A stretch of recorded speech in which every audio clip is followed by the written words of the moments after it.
دنیا کی مثال اس طرح ہے، سمجھو ایک آدمی جا رہا ہے اور اس کے پیچھے اچانک ایک شیر لگ جاتا ہے۔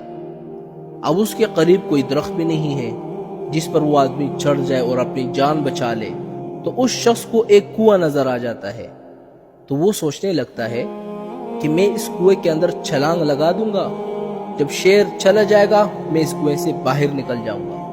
لیکن جیسا ہی وہ شخص اس کنویں کے قریب جاتا ہے اور نیچے دیکھتا ہے کہ کنویں کے اندر تو ایک سانپ تیر رہا ہے، اب یہ شخص اور زیادہ پریشان ہو گیا کہ پیچھے شیر لگا ہوا ہے اور کنویں کے اندر سانپ تیر رہا ہے، زیادہ پریشان ہو گیا۔ اب میں کیا کروں؟ اسے کنویں کی دیواروں پر کچھ گھاس اگی ہوئی نظر آئی۔ اس نے سوچا کہ چلو میں گھاس کو پکڑ لیتا ہوں، لٹک جاتا ہوں، نہ اوپر ہوں گا کہ شیر مجھے کھا لے، نہ میں نیچے جاؤں گا کہ سانپ مجھے ڈس لے، درمیان میں لٹک جاؤں گا، جب شیر چلا جائے گا تو میں باہر نکل آؤں گا۔ تھوڑی دیر کے بعد دیکھا کہ ایک کالا اور ایک سفید چوہا ان گھاس کو کاٹ رہے ہیں جس پر یہ شخص لٹکنے والا تھا۔ اب یہ اور زیادہ پریشان ہونے لگا۔ تو اس پریشانی کے عالم میں جب اس نے ادھر ادھر دیکھا تو اسے قریب ہی شہد کی مکھیوں کا ایک چھتا نظر آیا۔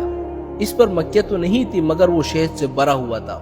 جب اس شخص نے اس چھتے کو دیکھا، اسے خیال آیا کہ میں ذرا اس کو چکھ تو لوں، یہ شہد کیسا ہے۔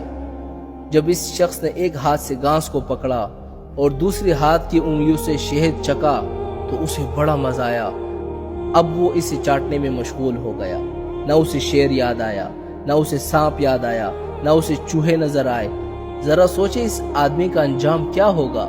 اب اس مثال کو سمجھو ذرا کہ میرے بھائیو، ہم سب کی مثال اس انسان کی جیسی ہے، اور وہ شیر جو ہے وہ ملک الموت ہے جو ہمیشہ ہمارے پیچھے لگا ہوا ہے۔ ہم جہاں جاتے ہیں ملک الموت وہاں پہنچ جاتا ہے، جہاں جاتے ہیں پیچھے ملک الموت لگا ہوا ہے۔ اب وہ شخص اس کنویں کے قریب جب آ گیا، اس نے سانپ دیکھا، اور قبر کا عذاب اس سانپ کی صورت میں تمہارے انتظار میں ہے۔ جہاں بھی جاؤ آخر قبر میں جانا ہے، وہاں سانپ بچھو سب تمہارا انتظار کر رہے ہیں۔ اور کالا اور سفید چوہا تیری زندگی کے دن اور رات ہے۔ اب دیکھیں نا، صبح ہو جاتی ہے، پھر رات ہو جاتی ہے، پھر صبح، پھر رات۔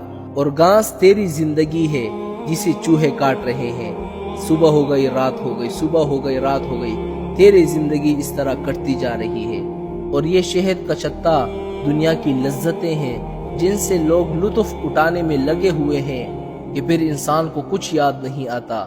سوچے ہمارا انجام کیا ہوگا۔